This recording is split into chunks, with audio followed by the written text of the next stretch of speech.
শাশ্বত ভারত কথার মধ্য দিয়ে চালিত সকলকে স্বাগত জানাচ্ছি। হ্যাঁ, বিষয়টা আবার পুনরায় বলি। পর্ব চলছে পরপর 7টা 8টা 9টা 10টা পর্ব হয়ে যাচ্ছে, প্রায় 9টা।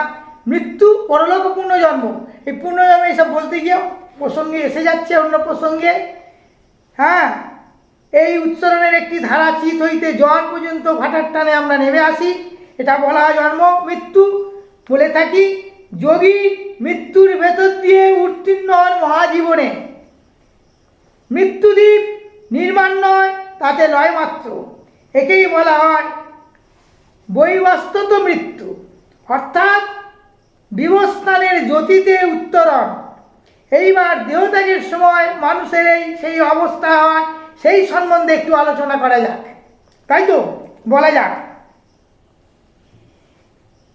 দেহত্যাগ ভোগের কিছু পূর্বে আগে সুষণ্ণ নারীর ভিতর দিয়ে ব্রহ্মরন্ধ্রের পথ ধরে বিবস্থানের সূর্যলোক, সেই সংযোগের পথ রয়েছে।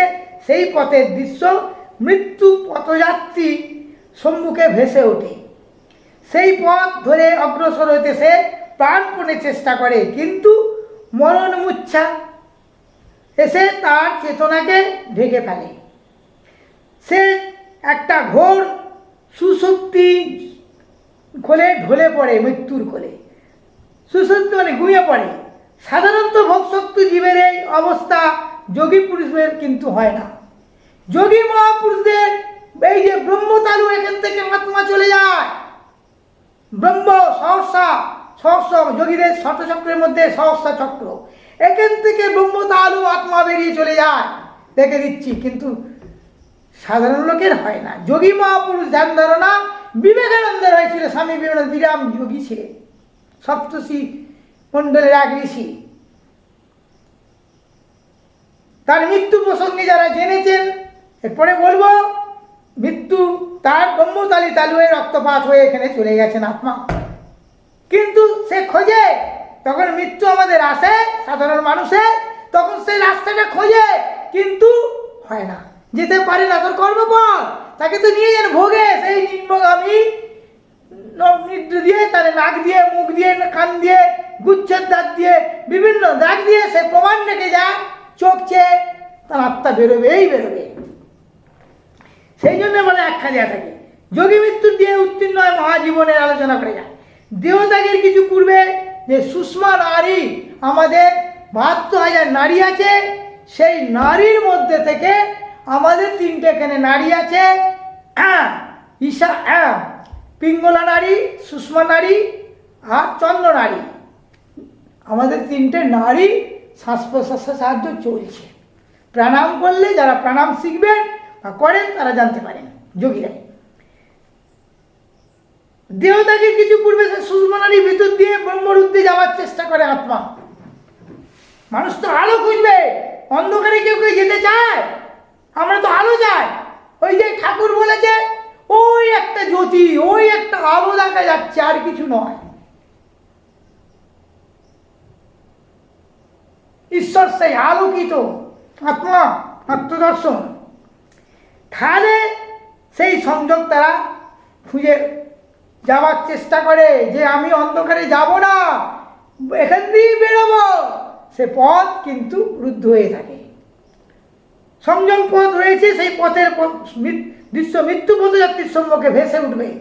যখন মৃত্যু পথযাত্রী সেই আলো দেখতে পাবে, ব্রহ্মতারু ব্রহ্মারুদ্ধ সহস্র, সেই আলো দেখতে পাবে। যখন আত্মা তার বেরোবে, আত্মা তখন সিদ্ধ আলোটা সে দেখতে পায়, কিন্তু যেতে পারে না, পথ বন্ধ থাকে। তার কর্মফল নেই, কি করে সে পথে পৌঁছাবে? সেখানে ছেদ হয়ে যায়। কিরকম সেটা আলোচনা করা হচ্ছে। তখন ভেসে সেই পথ ধরে অগ্রসর হচ্ছে, সে প্রাণপণ চেষ্টা করে, সে আলোতে যাওয়ার জন্য ছটফট ছটফট করে, যে আমি ওই পথ দিয়ে ব্রহ্মতালু দিয়ে আমার আত্মা যেন বেরিয়ে যায়। সে কি হয় একদিনে? সেই পথ অগ্রসর চেষ্টা করে, কিন্তু মরণ এসে যায়, মূর্ছা এসে যায়, ব্যাস সে তখন অন্ধকার পথেই সেই আত্মা চলে যায়। সে ঘর পথে গলে ঢলে পড়ে, মৃত্যুর পথে। সাধারণ ভোগ সত্য জীব ভোগে ডুবে আছে, ভোগবাদী তারা কিন্তু ওখানে যেতে পারে না, ত্যাগবাদী যায়। আমরা প্রস্রাব পায়খানা ছাড়া কিছু ত্যাগ করতে পেরেছি কি? রাষ্ট্রপতি, রাজ্যপাল, মুখ্যমন্ত্রী, প্রধানমন্ত্রী, হ্যাঁ, সবাইকে যদি বলি তারা কি ত্যাগ করতে পেরেছে? এরা কি জনপ্রতিনিধি? ছি ছি। যোগী পুরুষের মৃত্যু হয় না। সাধারণত যোগী যারা হয় তাদের এইভাবে মৃত্যু হয় না। সাধারণত জীব যখন এই মরণ মূর্ছা ঢলে পড়ে, ব্রহ্মরোধে তারা চিনতে পারে না যে কিভাবে যাব। একদিন আমি ওই সেই চক্রাকারে আমি বুঝিয়ে বলে দেবো কিভাবে আমরা সেখানে যেতে পারবো সাধন পথে। সেই পথগুলো চিনিয়ে দেবো, বুঝিয়ে দেবো একটা ছবি দিয়ে। ব্রহ্মরুদ্রের পথ চিনতে পারবে না, সেই ঘোরপাক জন্ম মৃত্যু চক্রে আমরা ঘুরছি, চক্রকারে ঘুরছি, ঘুরে ঘুরে আবার মৃত্যুর পথে হয়ে আবার ঘুরে আসছি। সেইভাবে দেখাবো গোলাকার গোলবৃত্তি দিয়ে, বৃত্তকারে বুঝিয়ে দেবো। অথচ স্থূল দেহ হতে বাইরে যায়, ছটফট করতে থাকে, কিন্তু ব্রহ্মের পথ তারা চক্ষু, কর্ণ, নাসিকা, মুখগহ্বর, নবদ্বারের পথ তারা চোখ পড়ে যায়। নটা যে দ্বার আছে ব্রহ্মরুদ্র ছাড়া, সেগুলো আমাদের চোখে পড়ে যায়। যেমন ভোগবাদী, আমার জল পিপাসা পেয়েছে, তাহলে জলের কাছে আমাকে যেতে হবে। যার যেমন মন তার তেমন ধন। তাহলে আমি যেমন চিন্তা করেছি, যেমন কর্ম করেছি, সেই পথটাই আমাকে টেনে নিয়ে যাবে সেখানে। হ্যাঁ, সেই পথ সে দেখতে পাবে, চোখে পড়ে যায় নটা দ্বার। নটা দ্বারের মধ্যে একটা দ্বারে সে প্রবেশ করে তার পরমায়ু আত্মাটা বেরিয়ে যাবে। বায়ু তো একটা, প্রাণবায়ু তো আমাদের পঞ্চবায়ুর মধ্যে প্রাণবায়ুটা বেরিয়ে যাবে। প্রাণ যখন চলে যাবে তখন অন্যান্য বায়ুগুলো তার সঙ্গে এসে যাবে। রাজা যখন চলে যাবে রাজার সঙ্গে সঙ্গে, যেখানে রাজা নেই প্রজারা কি করবে? রাজা রাজত্ব করবে প্রজাদের নিয়ে, আর প্রজারা করবে রাজাকে নিয়ে। তাহলে রাজা যখন চলে যাবে এই দেহ প্রাণ, তখন আর বাকিগুলো থাকবে কোথায়? সে রাজার পিছু পিছু ছুটবে।